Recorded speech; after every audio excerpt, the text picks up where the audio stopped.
আমার প্রিয় এবং স্নেহের ছাত্রছাত্রীরা, তোমরা জানতে চাইছো আমার থেকে যে স্যার ভিএসও লেয়ার 2 অর্থাৎ বিদ্যাসাগর সায়েন্স অলিম্পিয়াড ভিএসওর লেয়ার 2 এর কাট অফ কত হবে, তোমরা আমার থেকে জানতে চাইছো কাট অফ কত হবে সেটা আমার থেকে জানতে চাইছো। অনেকেই জানতে চাইছো যে স্যার বিদ্যাসাগর সায়েন্স অলিম্পিয়াডের লেয়ার 2 এর কাট অফ কত হবে, অর্থাৎ কত পেলে আমরা বিদ্যাসাগর লেয়ার 2টা পাস করব এবং লেয়ার 3 পরীক্ষায় বসার সুযোগ পাবো। এখানে দুই ধরনের ক্যাটাগরি তোমাদেরকে বুঝতে হবে। একটা হচ্ছে যে পরীক্ষায় বসতে পারবে, এক নম্বর কী হচ্ছে, এটা হচ্ছে পরীক্ষায় বসতে পারবে কারা, কোন পরীক্ষায় বসতে পারবে, পরীক্ষায় বসতে পারবে কোনটা না লেয়ার 3 ভিএসও লেয়ার 3 অর্থাৎ বিদ্যাসাগর সায়েন্স অলিম্পিয়াড লেয়ার 3। আর কারা টাকা পাবে স্কলারশিপের, অর্থাৎ বিদ্যাসাগর সায়েন্স অলিম্পিয়াডের আরেকটি ধাপ হচ্ছে যে টাকা পাবে, কিসের জন্য টাকা পাবে, কোন লেয়ারে না লেয়ার 2 পরীক্ষা পাশ করার ফলে। তোমরা অনেকেই আছো যারা Vidyasagar science olympiad layer 1 pass করেছো, তারা বুক গ্র্যান্ডের টাকার জন্য তোমরা সিলেক্ট হয়েছো। তোমরা কবে টাকা পাবে সে নিয়ে অবশ্যই একটা ভিডিও তৈরি করে দেব। তার আগে বলি বিদ্যাসাগর সায়েন্স অলিম্পিয়াড লেয়ার 2 এর কাট অফ কত সেটা বলার আগে তোমাদেরকে বিষয়টা বুঝতে হবে যে পরীক্ষায় বসতে পারবে লেয়ার 3 অর্থাৎ ভিএসও লেয়ার 3 পরীক্ষায় বসতে পারবে কারা কারা, ঠিক আছে, সেই সংখ্যাটা কত। আর এই যে ভিএসও লেয়ার 2 এর যে স্কলারশিপ অ্যামাউন্টটা হয়, টাকা পাবে, সেই টাকাটা কজন পাবে, অর্থাৎ এখানে কি হচ্ছে বুক গ্র্যান্ডের টাকা নেওয়া হয় না, পুস্তক অনুদান স্বরূপ, কী স্বরূপ না পুস্তক মানে পুস্তক অনুদান স্বরূপ কত টাকা দেওয়া হয়, পুস্তক অনুদান স্বরূপ কত দেওয়া হয় না পুস্তক অনুদান স্বরূপ তোমাকে এককালীন দেয়া হবে। এককালীন মানে হচ্ছে কি ধাপে ধাপে পাবে না,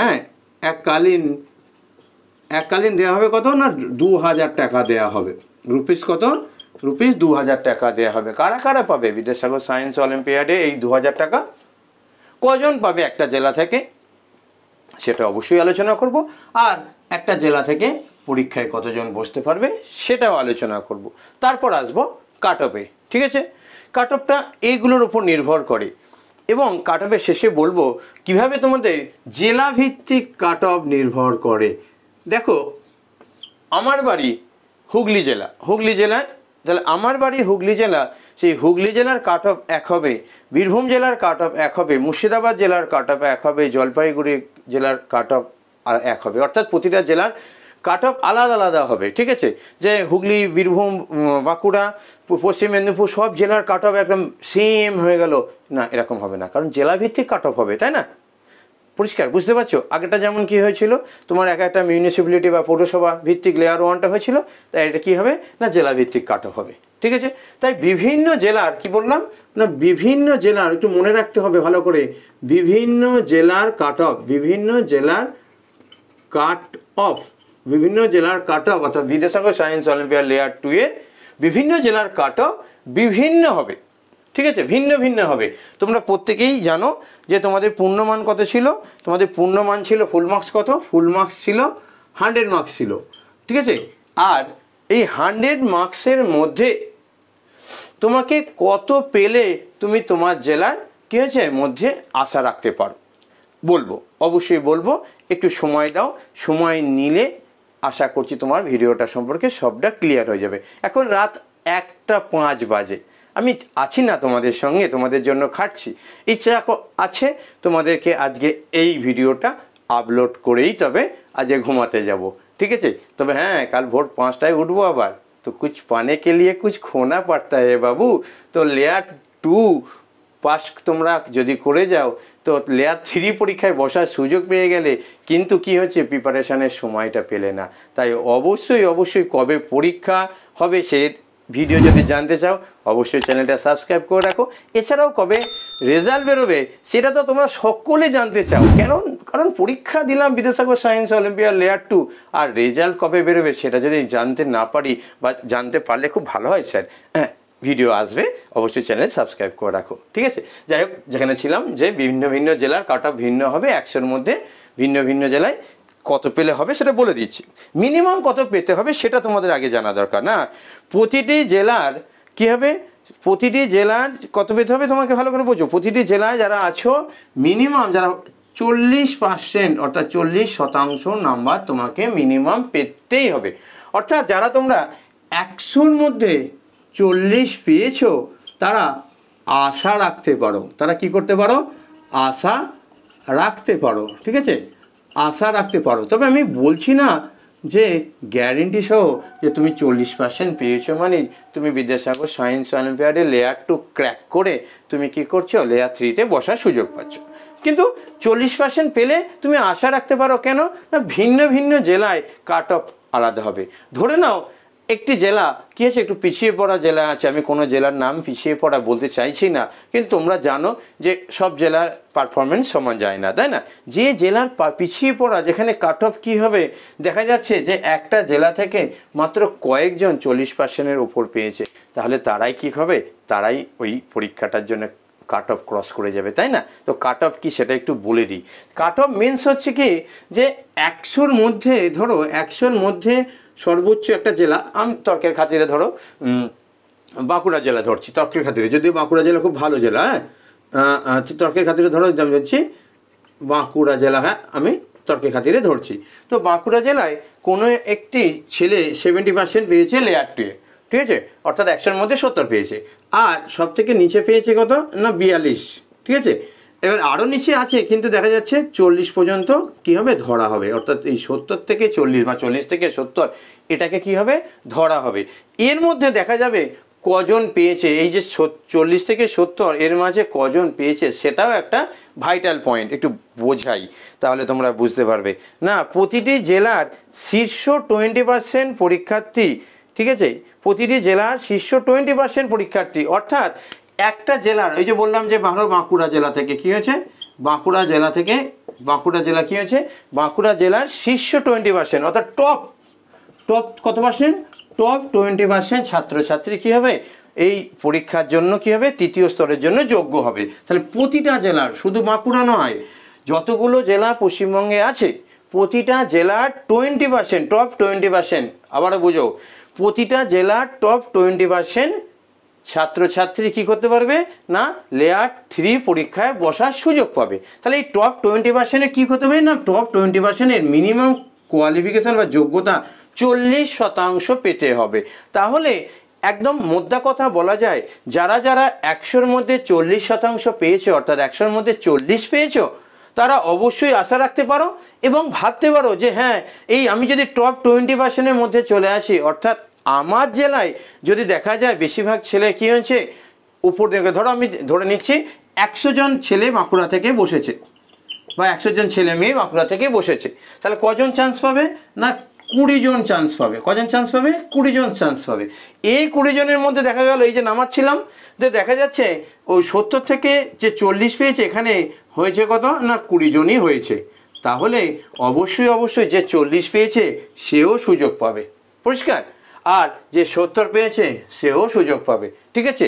এবার এই 40 পেলেও সুযোগ পেয়ে গেল লেয়ার 3 বসার জন্য, 70 পেলেও লেয়ার 3 বসার জন্য সুযোগ পেয়ে গেল, তাহলে কি 70 পেয়ে লাভ নেই? না, অবশ্যই লাভ আছে। কেন না, ভালো করে বোঝো না, যে সকল ছাত্রছাত্রীরা দ্বিতীয় স্তরের পরীক্ষায় কমপক্ষে মোট নম্বরের 60% পাবে, অর্থাৎ যারা কি হবে 100-র মধ্যে 60 পেয়েছো, যারা 100-র মধ্যে 60+ পেয়েছো, 60+ অর্থাৎ 60% প্লাস, মানে 60% বা তার প্লাস, এবার ওটা এরকম আছে 60% বা তার থেকে 60 বা তার থেকে বেশি নাম্বার পেয়েছো কমপক্ষে, কী হয়েছে, তারা সরাসরি তৃতীয় স্তরের জন্য যোগ্য হবে।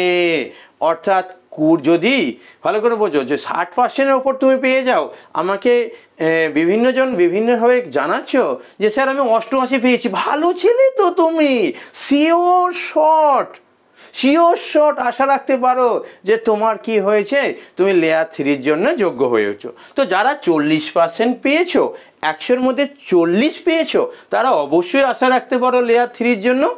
আর যারা 100-র মধ্যে 60 বা তার বেশি নম্বর পাবে বলে আশা করছো, বা 55, 56, 57 এই জায়গায় আশা করছো, তারাও কিন্তু আশা করো হ্যাঁ পাবে। তাহলে কি বললাম, 40 বা তার উপরে পেলে আশা রাখো, 60% পেলে আবারও বোঝো যে সকল ছাত্রছাত্রীরা দ্বিতীয় স্তরের পরীক্ষায় কমপক্ষে মোট নম্বরে 60% পাবে, মোট নম্বর 100-এর 60% মানে 60, 60 এই 60 পাবে, তারা সরাসরি তৃতীয় পরীক্ষার জন্য যোগ্য হবে।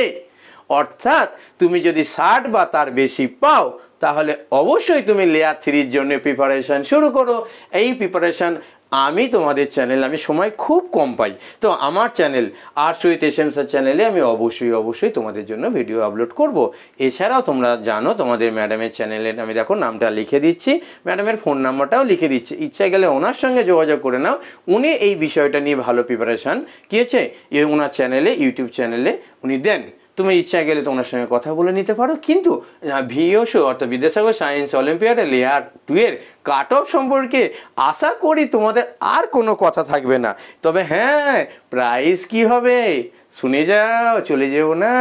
প্রাইস কি হবে না, যারা প্রতিটা জেলার টপ 10, আবারও শোনো, প্রতিটা জেলার কি হবে, যারা প্রতিটা জেলার থেকে কি হবে টপ 10 পাবে। টপ 10 মিনস প্রতিটা জেলার, ধরো আমি ধরে নিচ্ছি আমার হুগলি জেলা, ধরে নাও হুগলি জেলা থেকে কি হয়েছে, হুগলি জেলার হাইয়েস্ট উঠেছে 88, হ্যাঁ 100-র মধ্যে 88 পেয়েছে, অর্থাৎ 88%। আর দেখা যাচ্ছে লোয়েস্ট পেয়েছে কত, ধরে নাও 40%, ঠিক আছে। হ্যাঁ, এর মাঝখানে দেখা যাচ্ছে 88 থেকে ধরা হচ্ছে ধরো 60%-এর মাঝে কজন আছে না টপ 10 আছে, 10 জন আছে।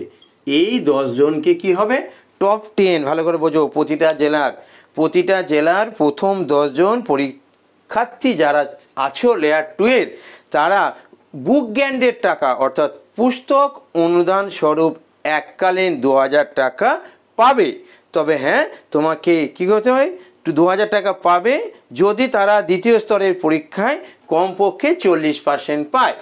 পরিষ্কার? তাহলে টপ 10 যে ছেলে মেয়েগুলো আছো তারা কি হবে, তারা বুক গ্যান্ডের জন্য এককালীন 2000 টাকা পাবে। আবার নেক্সট লেভেল অর্থাৎ layer 3 Vidyasagar science olympiad layer 3-র জন্য তুমি পরীক্ষার জন্য যোগ্য হয়ে গেলে। আর যারা কি হচ্ছে, যারা 60% বা তার বেশি পাবে, আমি তো বলেই দিলাম যে তারা সরাসরি যোগ্য হবে। যারা 40%-এর মধ্যে আসছো টপ 20, তারাও যোগ্য হবে। আশা করছি বিদ্যাসাগর সায়েন্স অলিম্পিয়াডে কত নম্বর পেলে তুমি কি হচ্ছো লেয়ার 3 বসার সুযোগ পাচ্ছ সেটা পরিষ্কার হয়ে গেল। এবার চলে আসি লেয়ার 3-র জন্য অবশ্যই প্রিপারেশান শুরু করো, কারণ হাতে সময় বেশি পাবে না। তাই বিদ্যাসাগর সায়েন্স অলিম্পিয়াডে লেয়ার 3-র ডিটেলস জানতে দেখো এই ভিডিওর এন্ড স্ক্রিনে একটা ভিডিও উঠছে, সেটা দেখো। এছাড়াও আমাকে 1-2 দিন সময় দাও, আমি আশা করছি তোমাদের জন্য বিদ্যাসাগর সায়েন্স অলিম্পিয়াডে লেয়ার 3-র জন্য ডিটেলস ভিডিও আনবো তোমাদের জন্য, ঠিক আছে। আশা করছি আজকের এই ভিডিওটা পেয়ে তোমরা খুব খুশি হয়েছো। কেমন খুশি হয়েছে সেটা অবশ্যই কমেন্টে জানিয়ে যেও। আর তাহলে তোমাদের লাইক, তোমাদের কমেন্ট আমাকে আরও উদ্দীপিত করবে। এখন আজে 1:15, ঠিক আছে, রাত 1:15 বাবু, সকাল নয়, AM, ঠিক আছে। তো এই যে এত এনার্জি পাই কোথা থেকে, না তোমাদের জন্য। তোমরা আছো, আমি আছি, আমি তোমাদের সুব্রত স্যার। আজকের জন্য বাই বাই, টাটা বাবু।